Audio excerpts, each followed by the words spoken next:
Hey everyone, welcome to the new podcast series here at your Enneagram Coach, the podcast. And I am so thrilled to share with you a new opportunity that we have for moms. Yes, moms, listen up.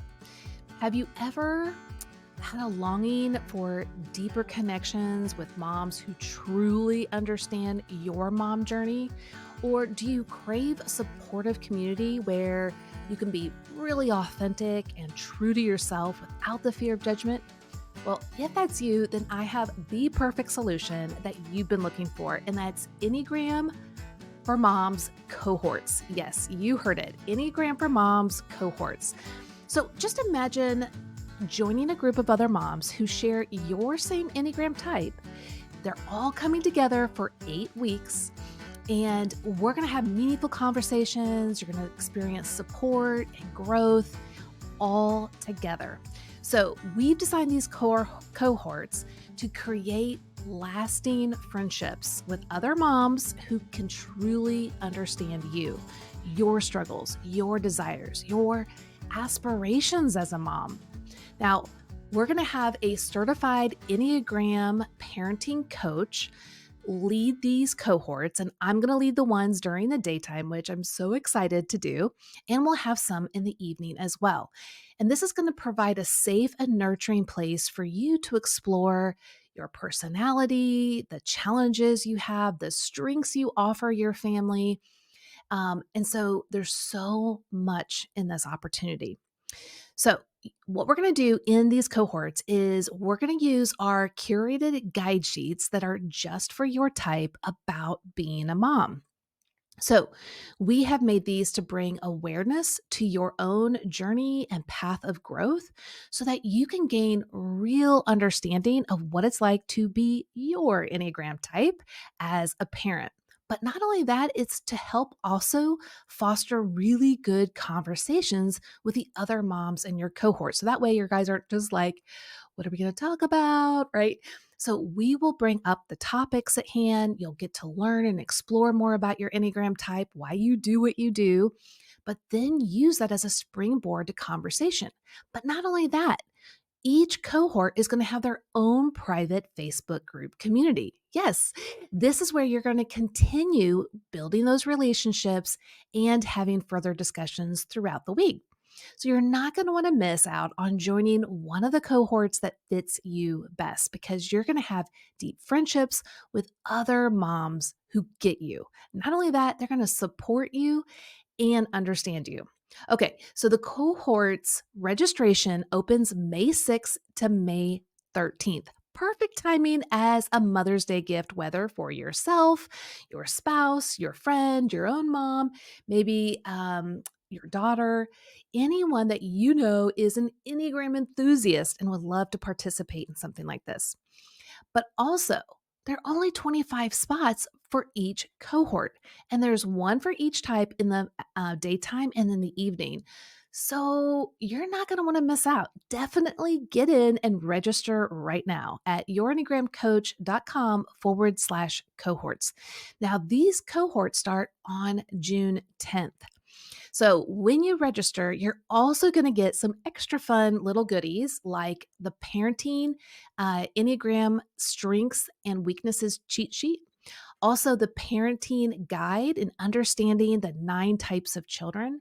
I'm also going to give you what's a journaling guide on aware. It's an acronym that we're going to use throughout our 8 weeks, but also a parent's guide to apologizing. Yes, how do I apologize in a way that is most effective? Well, you're going to get it. So, again, it's Mother's Day coming up. So, don't miss out on getting this for yourself and someone else.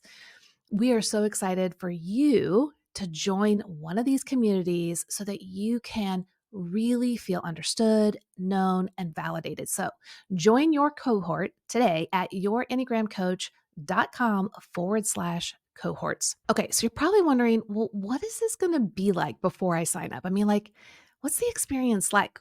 Well, I've got good news because today and the following 8 episodes, I'm going to show you what these cohorts are like with a mini cohort. So today and the other 8 episodes, they're going to be 3 moms of each type for whatever episode it's for to show you what a cohort is like. So today, I have 3 type 9 moms. Well, actually 4 because I'm a type 9 too. And we're going to talk about the strengths and the struggles that type 9 moms encounter. You're going to experience this really rich, supportive conversation between these moms. And so you're going to really hear what the cohorts are like and how each of the cohorts are going to help bless each mom with validation, understanding, a non judgmental space, no shame, and a place to just really be your authentic self. So, again, don't miss out. Grab your spot in the cohort that fits you best at yourenneagramcoach.com/cohorts. Now, let me introduce you to the 3 type 9 moms who will dive into this mini cohort experience.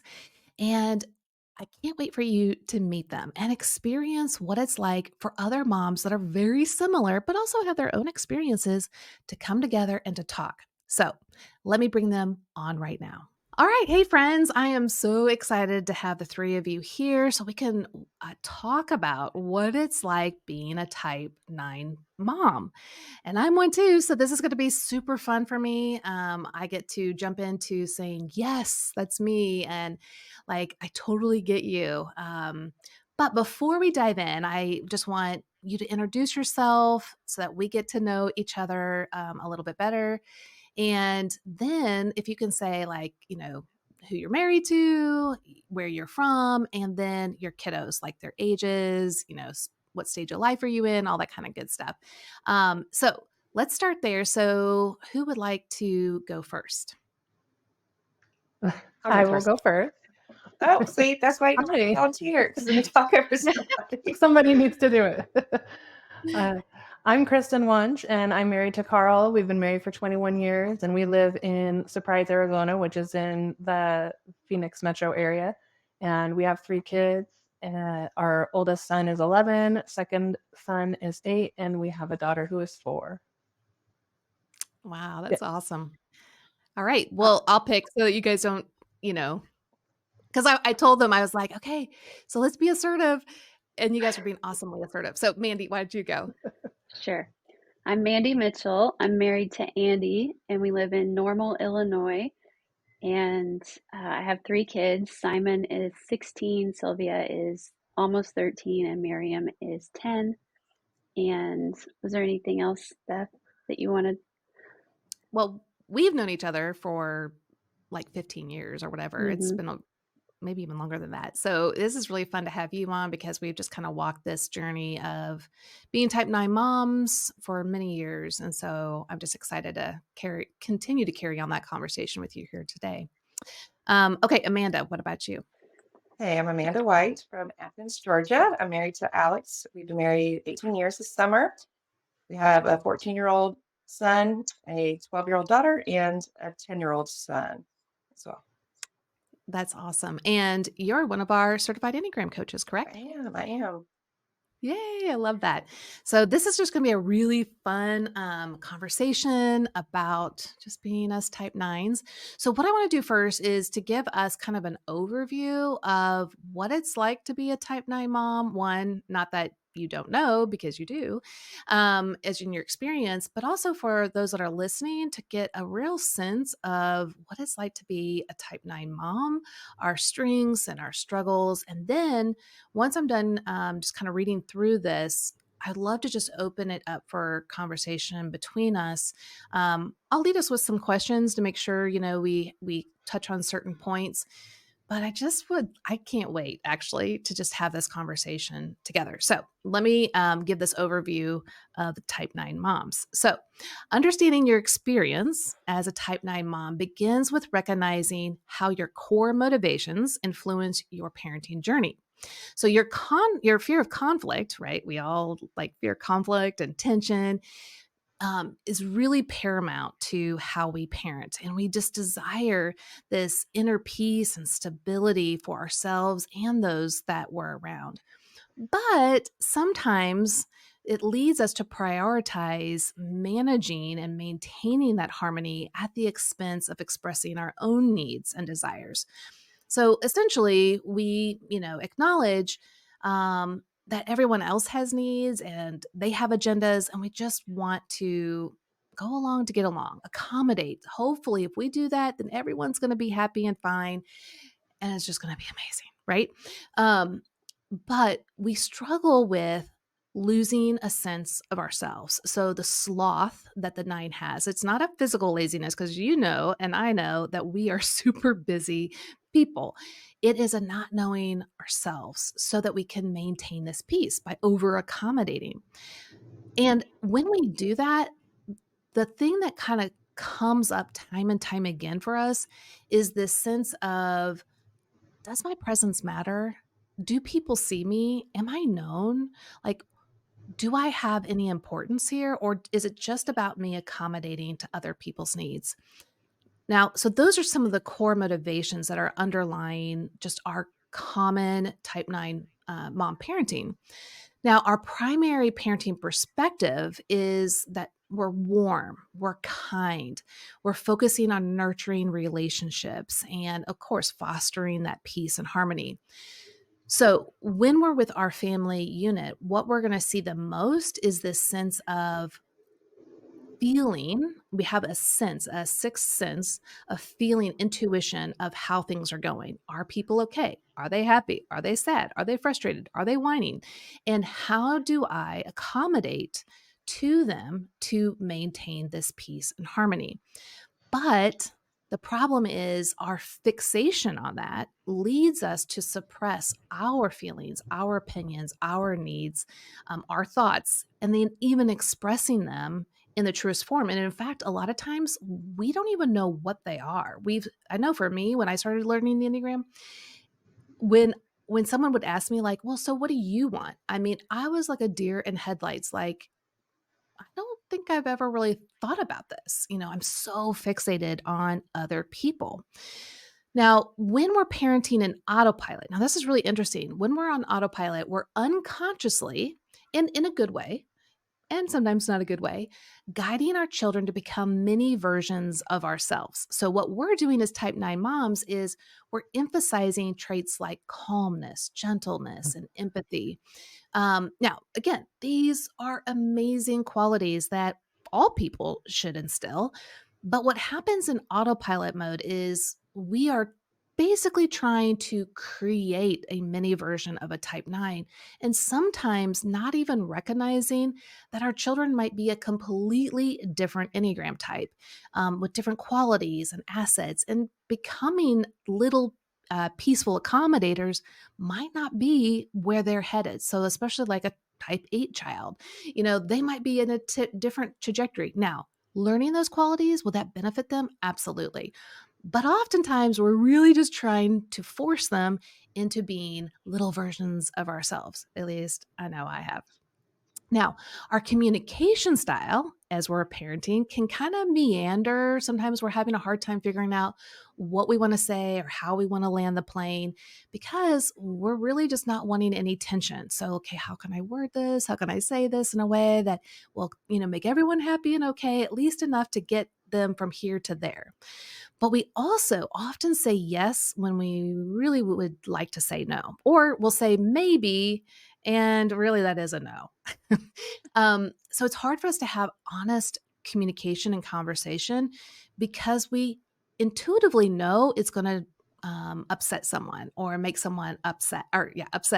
And so we tend to not be as authentic in our conversation as we should be, or as assertive as we should be. We're not realizing it in the moment. It's not like we're trying to not be authentic. We're just really striving for that peace and harmony. Now, as we embark in growth as a type 9 mom, we will see that there is great value in having healthy conflict and asserting ourselves. So this can be hard because we don't want the conflict, but when we're open and honest and have these deep connections and conversations with with our family, we're going to see so much deeper connection with them. So what we have to do is prioritize ourselves. And that can feel really hard. Even just hearing that and saying that out loud as a 9, I'm like, I don't like that. But it's not that we're self-focused, it's that we do matter.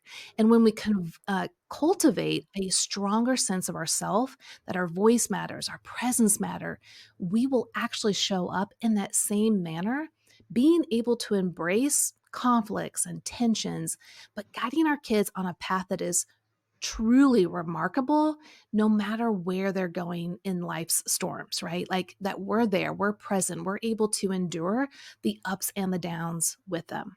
Okay, so that's just an overview of a type 9 parent in general. There's so much more we could touch on, but I just want to open it up real quick for just a general idea of what has it been like for you guys when you hear all of that, just as a type 9 mom, just like what comes to the forefront of your mind?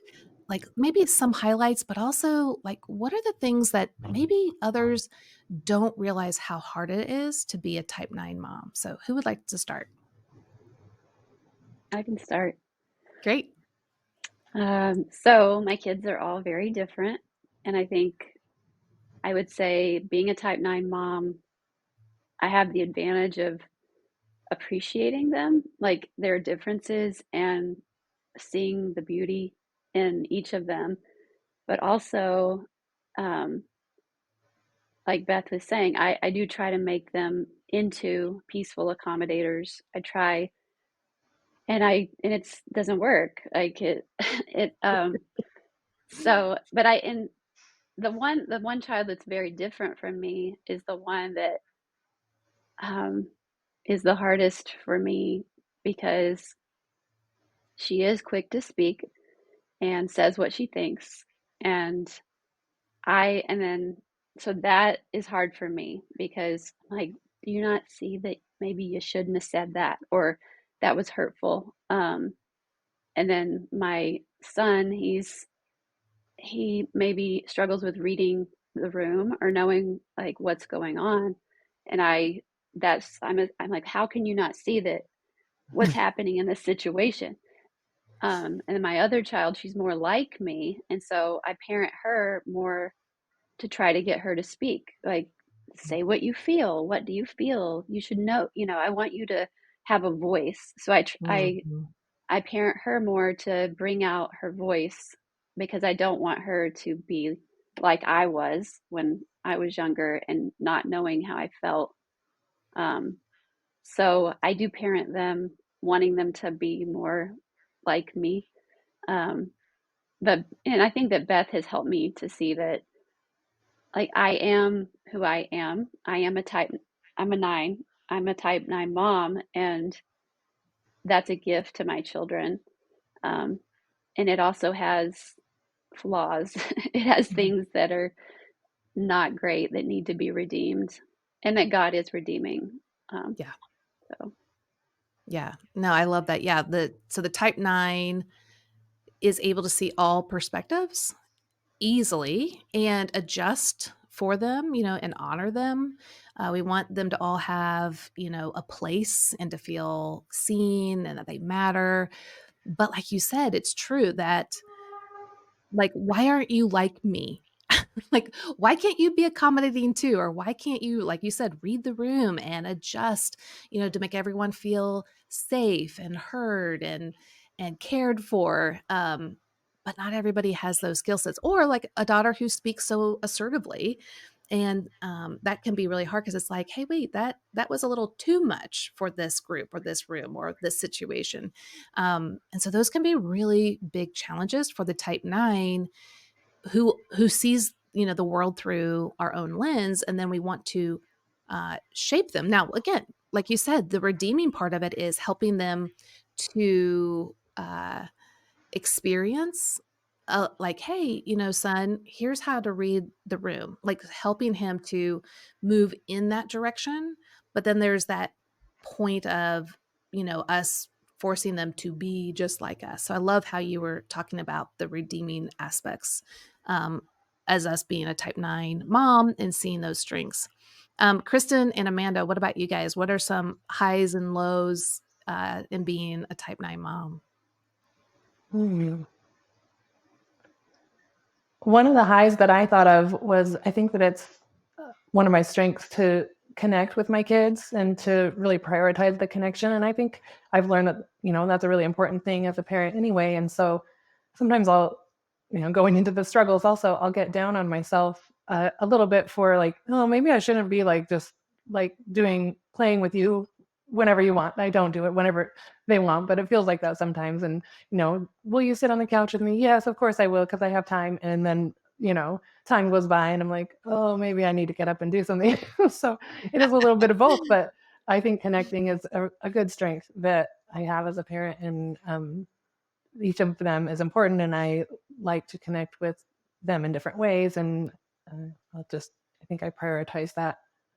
Yeah, that's beautiful.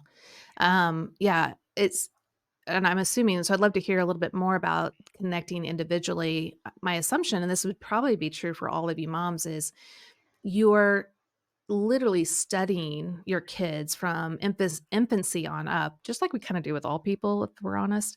And what are their likes? What are their preferences? How can I move towards them with who they are? So, like, if it's a son that loves to go fishing, we would probably, maybe we won't go like actual fish if you're not into that, though I would. But maybe we, help them to get the gear or this, or if they're book readers, listening to them read, or what are they enjoying? So, Kristen, is that kind of like what you're talking about, is moving towards them and their own unique aspects to connect with them deeper? Yeah, that's definitely a way that I do it. I'll pay attention to what they like, and they'll ask. One of them won't ask, but I know, I'll watch them and, okay, maybe you would like this, or maybe I can ask if you want to do this. And it's always a yes with that one. And the other one, will ask me, will you go play basketball with me? Yesterday he did that. Well, I'm trying to cook dinner. Okay, for 5 minutes, we'll go play basketball for 5 minutes, and then I'll go back to dinner. And, the little one is really fun, but she really loves to connect too. And well, she's the one that's still in the snuggling. And, will you watch a movie with me? I'm like, yes. Or how about something shorter, and then we'll get back to it. So it's a little bit of both, but I think I do try to pay attention to what they want and what they're interested in. And that is why it's the connection, and it's meeting them where they're at, and not just trying to drag them on with what I want to do.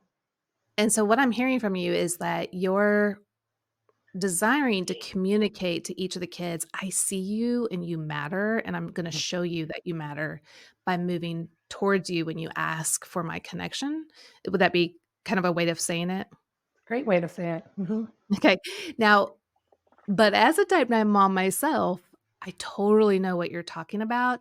And I can hear that hesitancy in your voice, like, they've asked me to connect with them, which is like exactly what I want, but I'm cooking dinner. And how do I do both? And so it sounds like in that moment there's tension within you. And how does that usually go? Because it sounds like, oh, I'm gonna go and accommodate, whether for good reasons, not good reasons.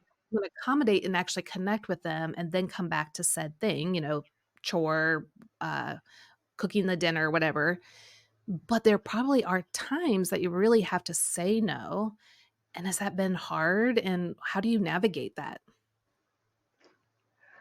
Yes, of course, I do have to say no sometimes. And of course, with me, I'm like, not right now, uh, or, how about we do this at this time? And, but it just depends on what it is. I'm sure there's things where I've had to say no.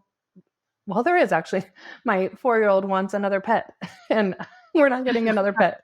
So I'm sure you guys can remember those days, or maybe they still happen as the kids get older, but she really wants one, and she has all these ideas, and she's going to take care of it, and she's trying to convince me. And, no, I know that you really want one, but no, we're not doing that. And that's an easy one because, I have my parental perspective and just our limits and things, and we've got a dog. We're happy with the dog. Yes. Yes.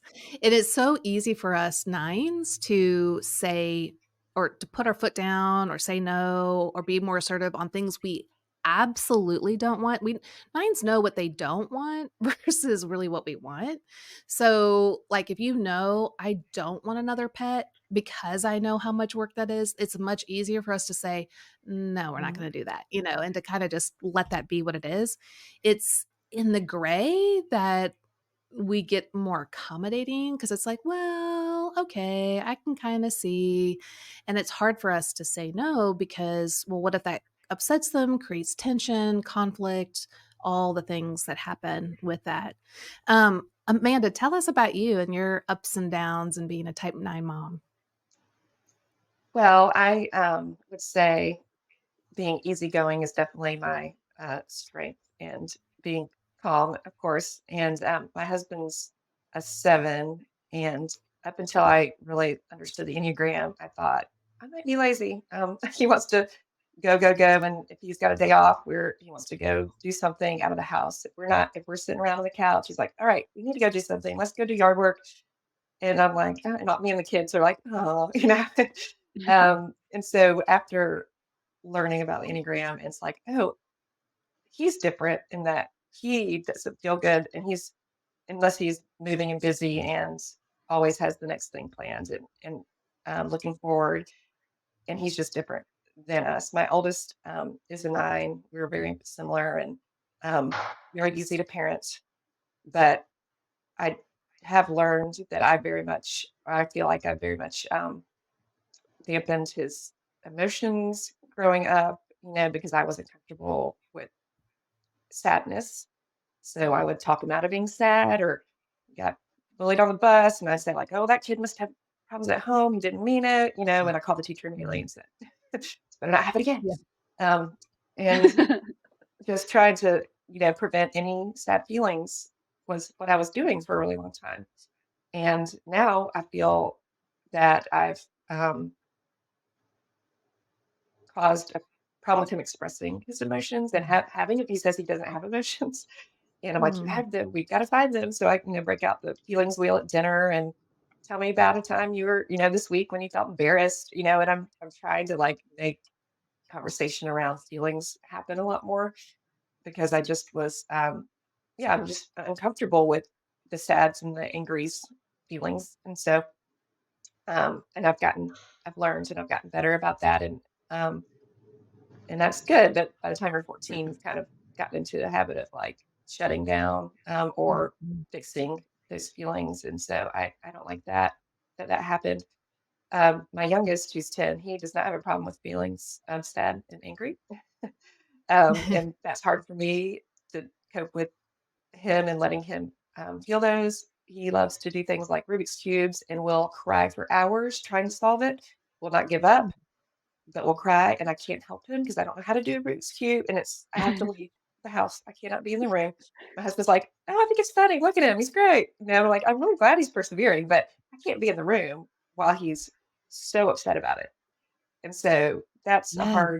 that is a harder dynamic for me with him. And he's very much into sports and has to be the best at everything. And if he's not, Mm. it is a really big emotional deal that I was not picked to be on the starting lineup.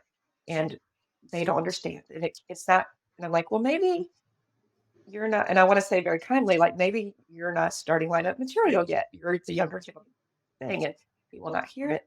He does not believe it, and it takes a long time for him to calm down, and then he'll finally be like, okay, reality sets in. But for hours, it's me trying to like, okay, it doesn't matter if you're the number one on the team. We love you for trying so hard, and trying to give him this positive reinforcement for his um, perseverance and just really trying. But yeah, so I think I struggled definitely with the emotions in the house. And my daughter, who's my middle child, is the sweetest, generous, kindest girl, and is always doing favors and all that. And so then I feel like double time having to be kind and go above and beyond loving her back, because she's tried to love me so hard. And she Hmm. loves to bake. She makes the biggest mess baking, and she does not know how to clean up after herself well I every single totally know day. that. And so I'm trying to make dinner. I'm going to make cookies, and I'm kind of like, but I'm making dinner. This is going to get in my way. This is going to make a mess. But I don't want to say no because she's just so sweet. And so I'm like, can you wait till after I'm done? And can you be sure to clean up? And anyway, Yes. so yeah, there's just this Oh, push and pull of trying to love them a lot, but also what's healthy for their emotions and all that as well. Yes. Oh, like so much of what you guys said. I'm like, yes, I know. Like, so, our kids were 1 and 3 when I started learning about the Enneagram. And what I noticed a lot for myself, and a lot of you guys have been saying this, is the disruption of peace is felt physically. So when babies would cry or toddlers would whine or adolescents would, demand, all of those things were really hard and taxing on me as a mom. And that's where a lot of the accommodation would come in. Or really, I would love to hear this if this is true for you guys. I would try, and I'd still do this. I'm trying to constantly predict what could happen with whatever scenario it is, whether I'm going to tell them they need to go brush their teeth and get ready for bed or do homework or just life circumstances. We've got to go in 5 minutes, whatever it is. I'm trying to predict how they'll respond based on them and how I know them and trying to create the atmosphere just right so that it will go smoother than if I don't predict and like try to plan accordingly. Do you guys do this? Absolutely. yeah. Yes. I do I not think think a in lot of at my all. a lot of my parenting is trying to predict uh, bad situations and prevent those things from happening. My two oldest, we've homeschooled up until now, and my two oldest are going to go to private school next year. And so I'm going through a lot of emotions of the change that's happening Yeah. in our family.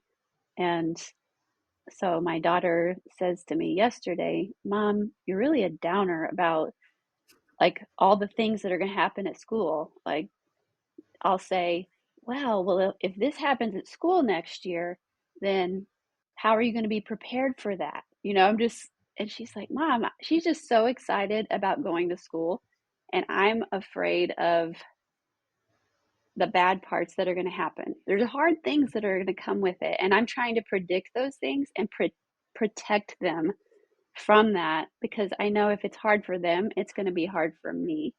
Yeah. Like internally, it's a struggle. And so after she called me out on that yesterday, I let myself process it for a little bit. And then I gave her a hug and I started crying. And I said, I'm just sad. I was like, I'm just really sad.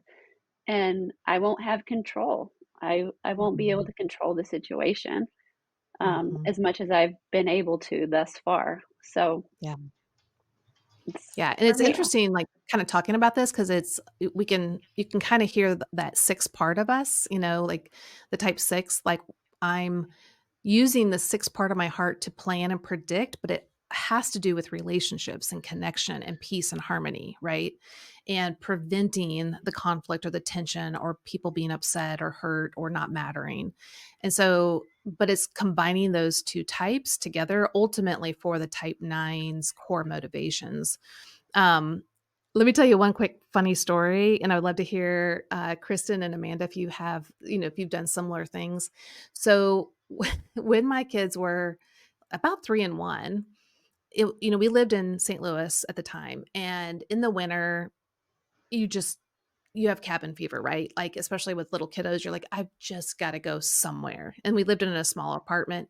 So I went to the McDonald's playland, thinking, okay, this will be great for Nate. He'll have a little playland and we'll, run a little bit and have some fun and we'll eat there. So when I got there, I pulled up and I thought, okay, wait, if I go inside with a 3 and a 1-year-old, how am I going to order and do all these things by myself and keep them happy and keep me sane? So I came up with this idea is like, oh, I'm going to go through the drive-through and I'm going to order because this is way before like you can pick it up, on the shelf nowadays. But I'm going to go through the drive-through and I'm going to order. And when I get to the window, I'm going to say, "Hey, I'm coming inside. Can you put this on the counter?" So I did that, and so then I went in and I was able to put Libby in her high chair that would roll around. So I rolled her around and had Nate hold on while I got the food. And I was like, this was great. It was like this really inventive, smart way to keep peace, right? But I'm constantly thinking that way because I don't want to have to deal with the whining, the upset, the crying, and like so like what you were saying, Amanda, like your son doing Rubik's Cube, that is really hard for us to watch our kids whether suffer legitimately or like you really don't have to be upset, but just being in the room and experiencing that physically is super hard. So anyway, tell me, have you guys experienced or do you have similar stories? I was just going to say, I know that when I say go brush your teeth to one of my children, that it's going to have to happen like 10 times, even though we've been doing this for like 10 years now. But my thing is, I was a teacher and I did not want any downtime for my kids because if there's downtime, then they're going to start. And they were emotionally disabled kids. So they start fussing and fighting. And so I had to always have something for them to do at all times. And so with my children, I get kind of anxious, especially when they're little. Like we have screen time, a certain amount of time, we have naps, we have dinner. But what about the time in between? What are they going to do? And I um, have, like now it's okay. We can kind of relax. They read books and they can play soccer, whatever. But back then I felt like I had to have them doing something. I signed up my 3-year-old for basketball. That was a mistake. But like to have him doing something so that there's not downtime that might cause me some emotional, like some discomfort, and especially with siblings. And I feel like as a parent, I give them more time with the TV than I would I really want to, but Me too.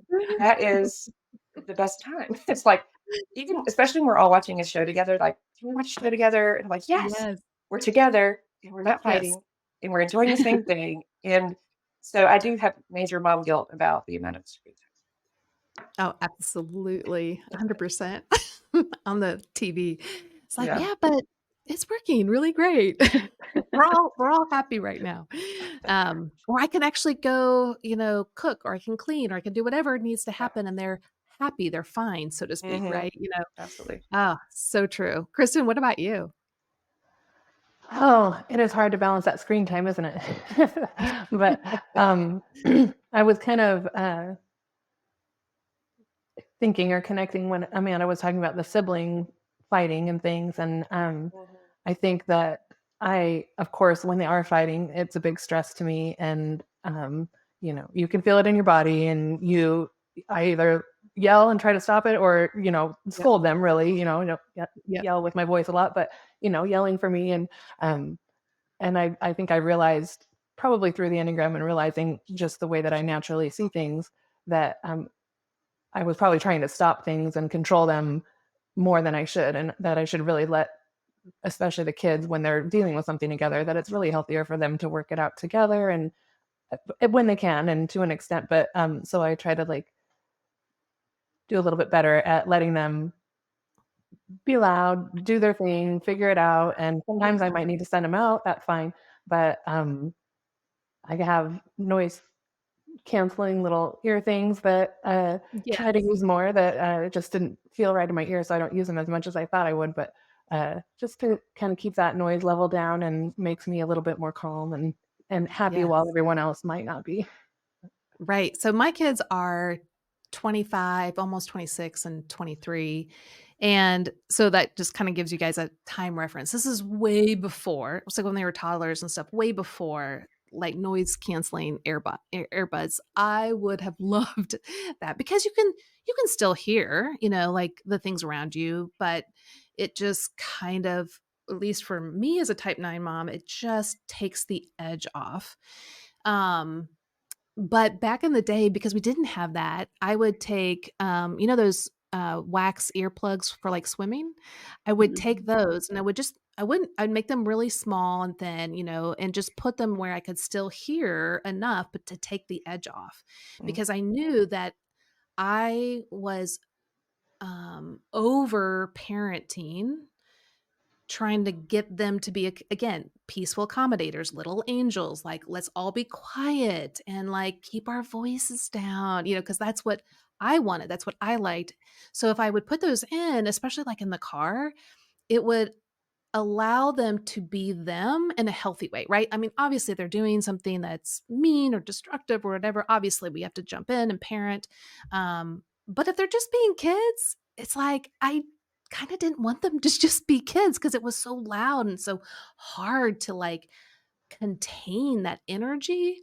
And so that's what I would do. Have you guys ever done anything similar or like couldn't take the noise? Like I remember Jeff would wrestle with the kids, and play on the floor. And I'm visually looking at this going, this is wonderful. This is beautiful. My husband's playing with the kids, but everything else in me was like, please stop. Like, I can't do this. This is too loud. This is too much energy.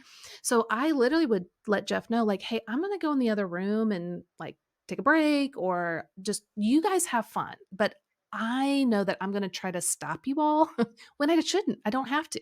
But I'm going to go take care of myself. So, yeah, so basically, have you guys tried any of those kinds of things or felt that when good things are happening, but your body feels otherwise? I have my room.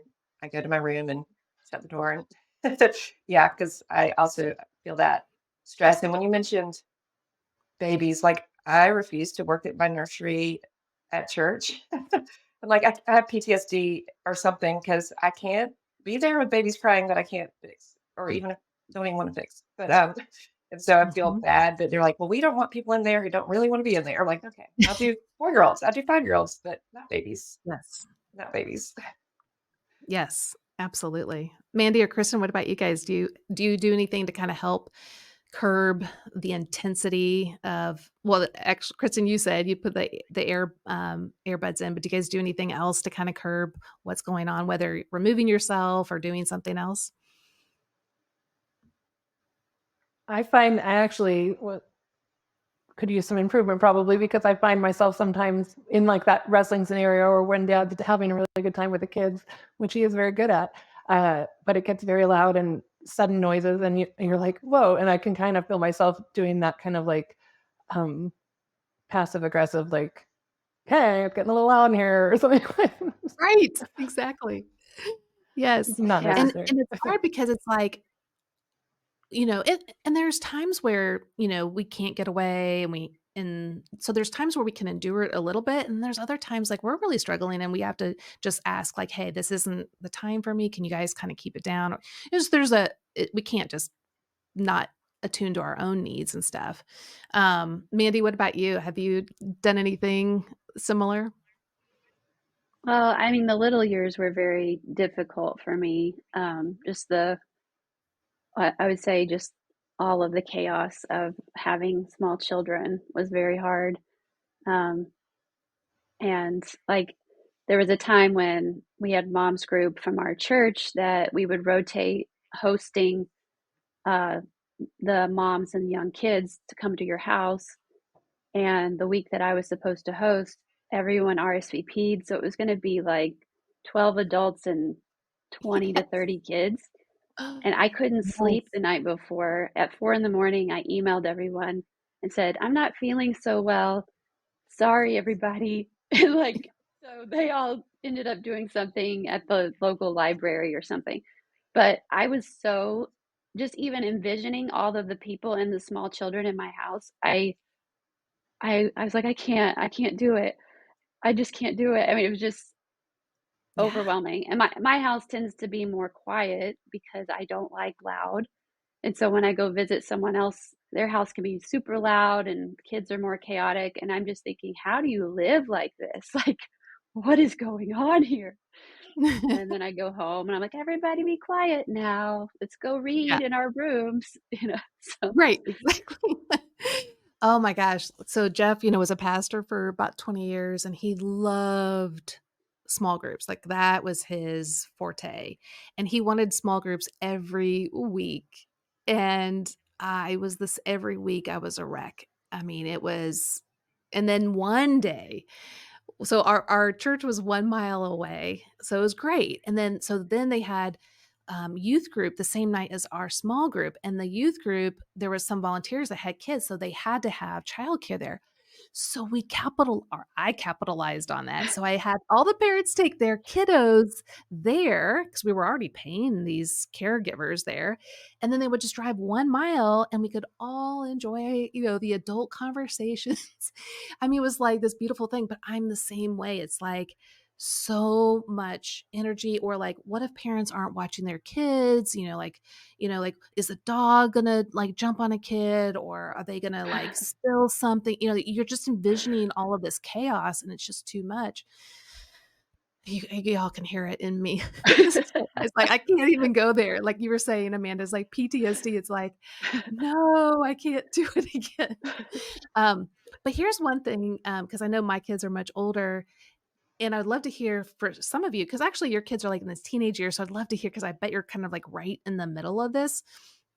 So it's hard when they were little, but as they get older, it becomes a new hard because they are in that stage of pushing back or asking great questions or disagreeing, but rightfully so, like having their own opinions or thoughts or stance on something.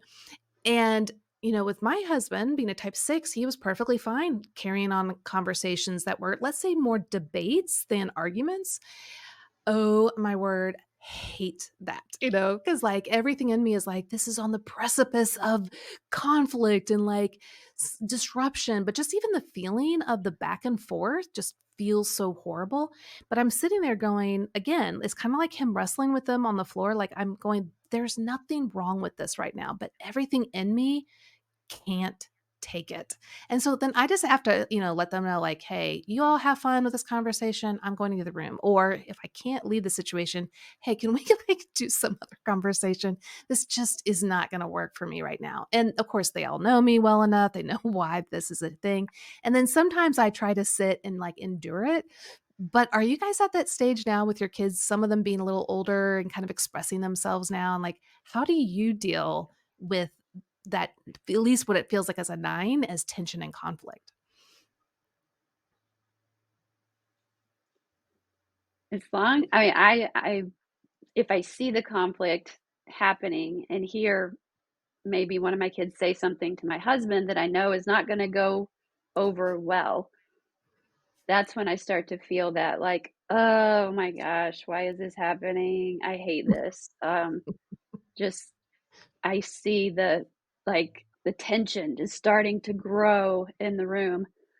And I actually I think sometimes I make it like it's this huge thing, Yeah. and it's for everybody else it's not as big a deal as I make it, but because it feels so um strong. I feel so strongly about the tension in the room and that somebody's Mhm. hurt. Like I can tell everybody's feelings. I look around, I'm Yeah. like, oh man, he's hurt, she's upset. And that's where that I want to fix it comes in, because I hate it so much. um, Mhm. but I am learning that it's not my job to make everyone happy and to fix the problem. I need to let this stew or whatever, and then give them an opportunity to reconcile and before I'm brought into the situation. So Mm. Yeah. Kristen, what about you? Well, our oldest is 11, so I have a feeling we have a lot more of this kind of thing coming. Of course, there still has been times where, uh, you just see a situation and don't agree or don't think things should be going that way, or I think just the Enneagram has helped a lot to just like already go in with like, oh yeah, they're not thinking the way I do.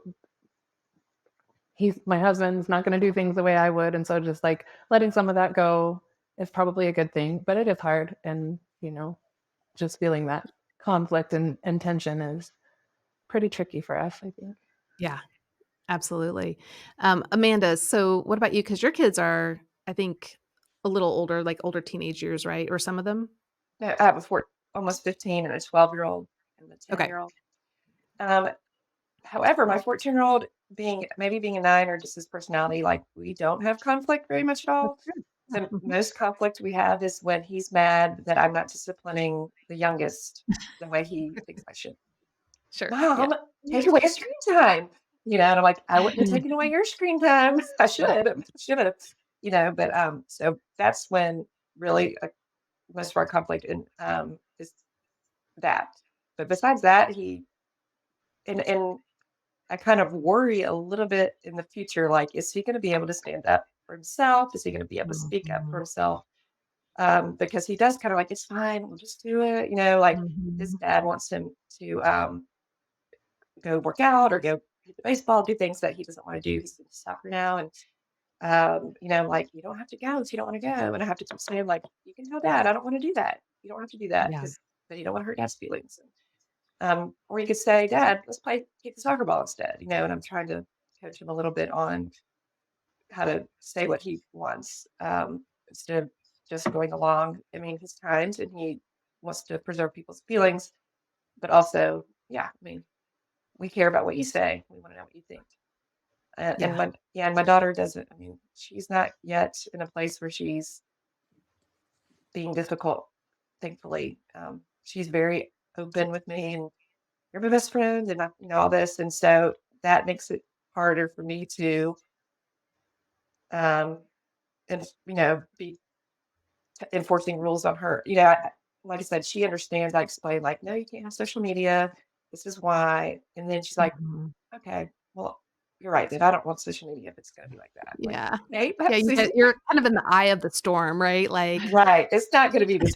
I know. And she's sixth grade, and but I know it's coming. But so yeah. far, they're very mature too. My two older ones are very Mm. mature, so that's been helpful. And like I said, the third is my more difficult trying to reason with. So Yeah, because I think, so, with my kids kinda going through all that, and they're both one's a 6 and one's a 2, so they're both compliant types, but what I've noticed within myself as a parent is as they continue to become the truest versions of themselves and have their opinions and the direction of life they wanna go, if it doesn't adhere to maybe my view or my husband and I's, marriage view, they're kind of going off doing their own thing, that can in itself create tension or conflict or like our daughter's married. So then like, navigating, the in-laws time with with the kids and the mhm. grandkid versus, so there's all these new dynamics as your kids even get older. And so as a 9, it's like I'm seeing how there's kind of this evolution of the tension that I feel internally. It's just different stages. And so, like, even though we have a great relationship with our kids, if they want to go do something that's totally different than what we would normally do, or they have a different, let's say, political viewpoint or religious viewpoint, then, there's those kind of conversations and those can be beautiful and rich. But I think as a 9, it's really hard, because it's like, can't we just all like believe the same thing and like just be fine? But enabling, and I think that's kind of what you were saying earlier, is like having them have their own voice and their own view and allowing them to flourish as themselves doesn't mean that there is discord or disruption in our connection as a family. Like we can still be close and be very different. And I think for a type 9 parent, that's really a hard concept to embrace and to feel comfortable with. Um, so, okay, 2 last things. So I want to bring up one more struggle and I'm going to be very vulnerable. But then I want to talk about how the Enneagram has been so helpful for you guys in your parenting journey. Okay, so the last topic I want to talk about is type 9s, like kind of the hidden struggle we have is that we basically don't want to be bothered. But we don't tell anyone this. We don't even want them to know that this is like a real thing. But we just don't want to be bothered. So I'm constantly trying to again predict things, so that I am not bothered with discord or tension or conflict or just basically I just want to just chill and be at peace and harmony and like everything's fine. So when things come up that disrupt any of that, it's like, oh, internally I feel like frustrated. But I don't want people to know that because I don't want them to think that I'm saying they don't matter, or that I don't want to be bothered by you. Like your presence doesn't matter, or it's too much, you're too much. So I keep that kind of hidden. But, like when the kids would cry or whine or need something, there's this initial hit in my gut of, oh, okay, I have to do something. And then I feel really like this shame or guilt as a mom, like, well, that's mean. Like, you should want to be needed, or you should be want to be wanted.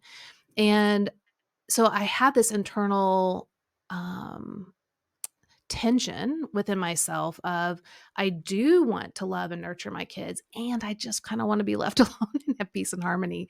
Do you guys experience this too? Yes, Yes. Okay, so I absolutely. I see heads nodding. So Amanda, you start. What how do you experience this? I like, especially in the spring, to when my kids get home from school, they can have their screen time. And I go and get maybe a glass of wine and a book and sit on the porch, and I'm enjoying it. And then my sweet daughter says, "Oh, do you want me to come read with you on the porch?" And I'm like, "Of course I do. Come sit with me and read." And then she Yeah, talks. And so there's that pull of like, of course, I love that she wants to do that. So I right. have to do that. And I'm going to do that. But by the end of the day, at 10:30, hey, mom comes into the room and I'm like, okay, it's bedtime. You just got to go to bed. Everybody just go to bed. And I'm at the end of my rope. Everybody get out of my way. Yeah. And so, yeah, by the end of the day, I'm very short tempered, I think. And like, now stop bothering me and go to your beds. And I don't want to hear from you again until the morning, because this is my time. I got this time when you're asleep.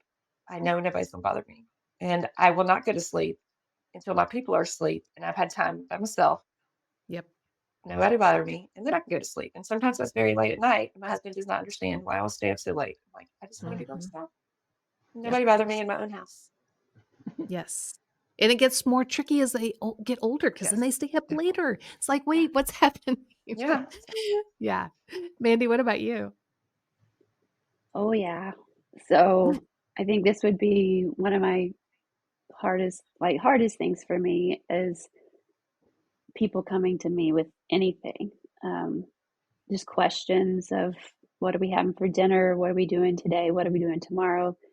Um, then my girls like fighting and coming to me and telling me, why one of them's right and the other one's wrong. And um, just, it just, it's the emotional energy. And um, I recently apologized to my husband because I realized that I do this in a lot of relationships. It's this withdrawal, like this emotional withdrawal, because the 5 is afraid of catastrophic depletion, but I think the 9, like we have only so much emotional energy and we're afraid of someone taking all of it. Like I Mhm. only have so much to give, and if you ask too much of me, I will disintegrate or something. So Mhm. I apologized to my husband because I I said, I don't want to withdraw from you. Like, if of all the people in the world that I should withdraw from,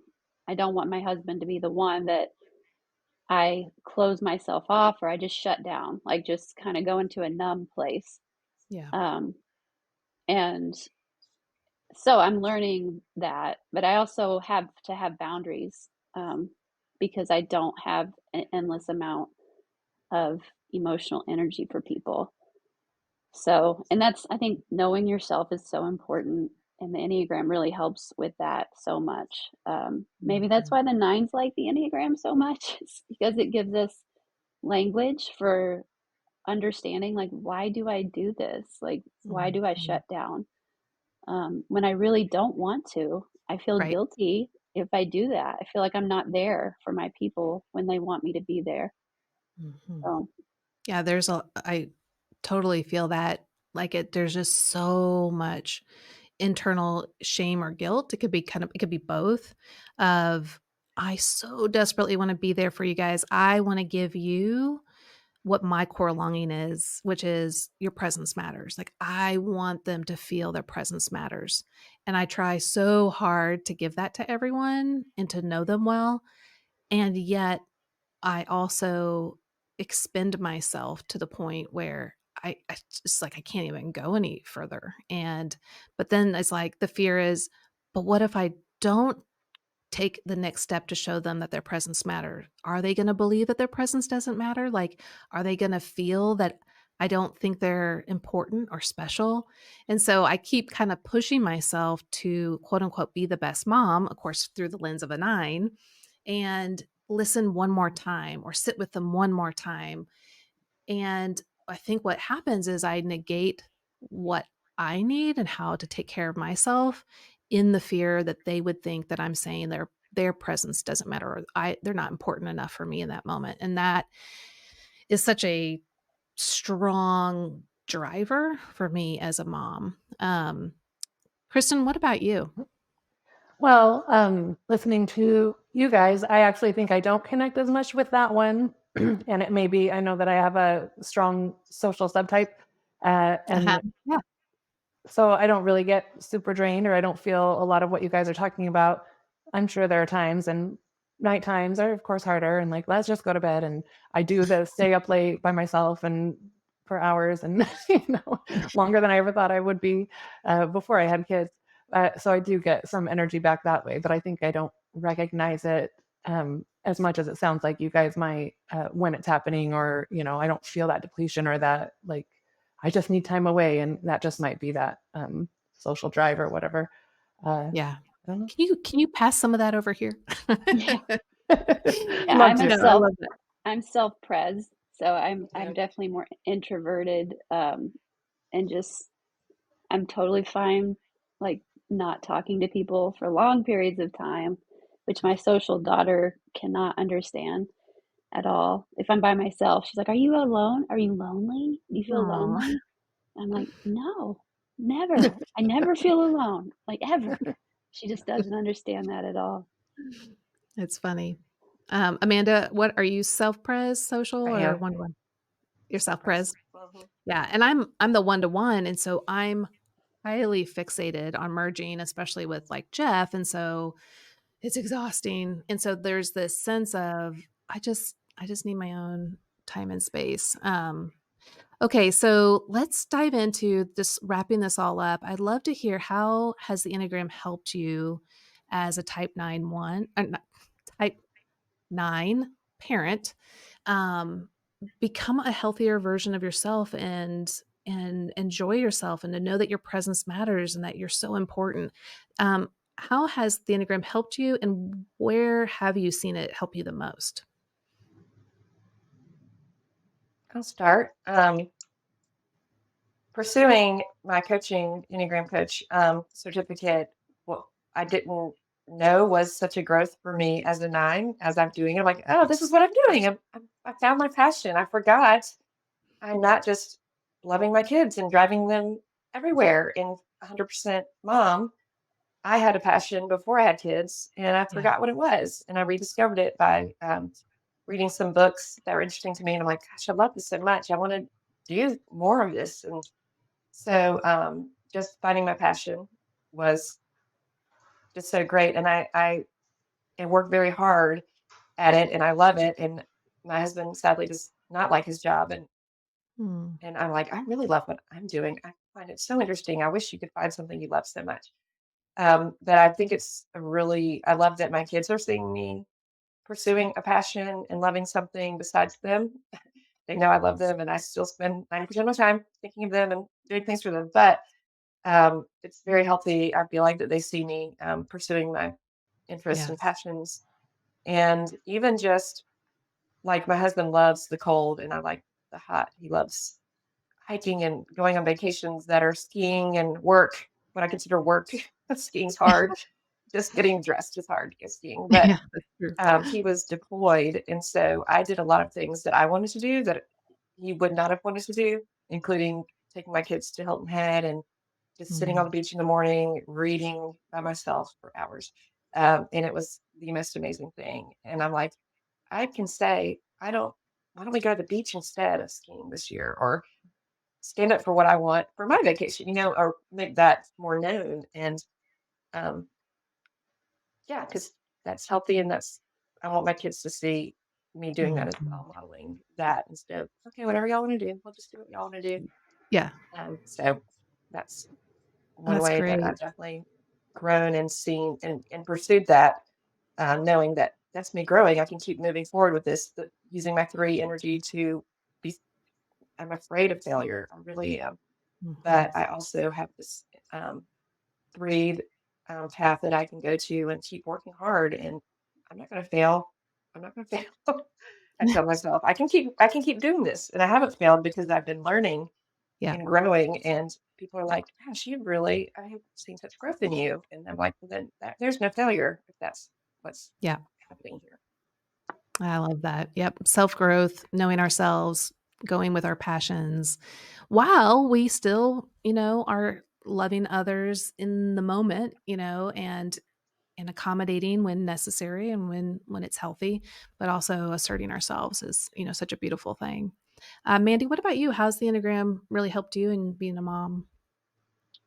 Well, it's helped me understand myself so much better, and it's given me voice in some ways. I think there's been lots of things that have helped me with that, and also to know that when there's tension in relationships, or if I'm disciplining my kids Mm, and actually meaning what I say and following through, that it's not hurting the relationship. It's healthy, and um, it feels contrary to what I think. It feels like there's conflict, but it's not.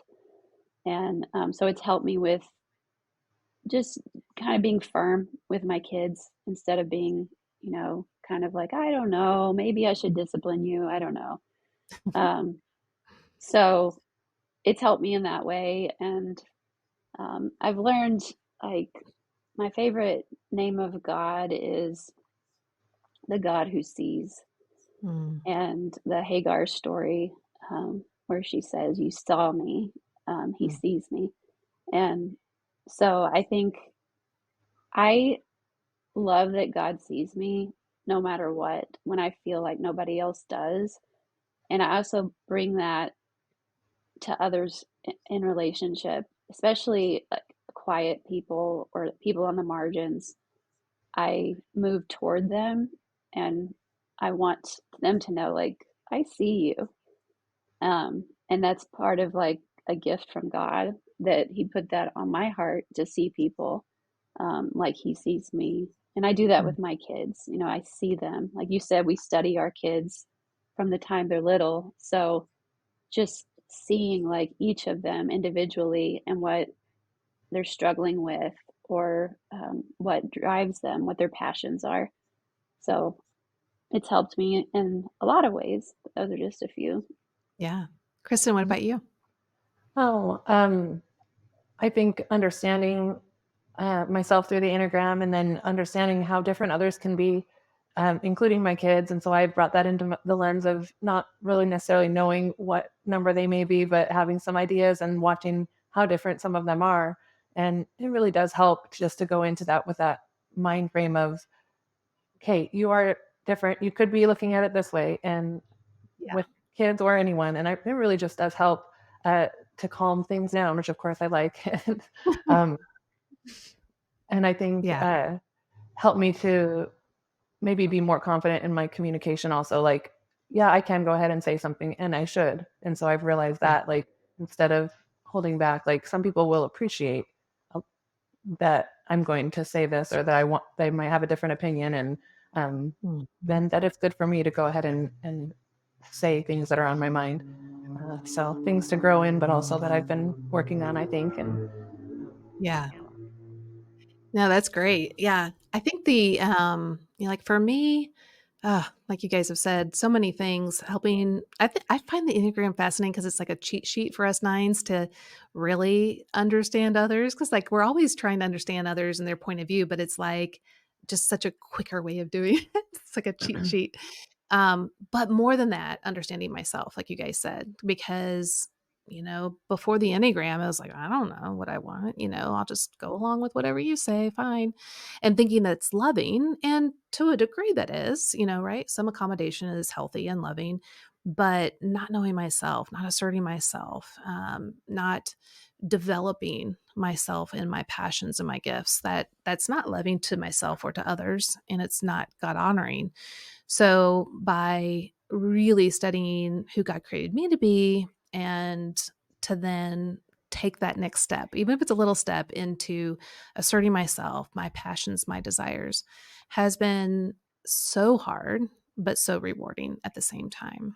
Um, well, guys, thank you so much for just being open and honest, and vulnerable. And I know that so many other parents are going to really enjoy this conversation, because if they're not a type 9, they're going to be like really surprised and wowed. Like, really? This is how you guys like think of parenting, and this is how you experience it. And hopefully they'll have compassion for us, but also be like excited about the gifts that we bring.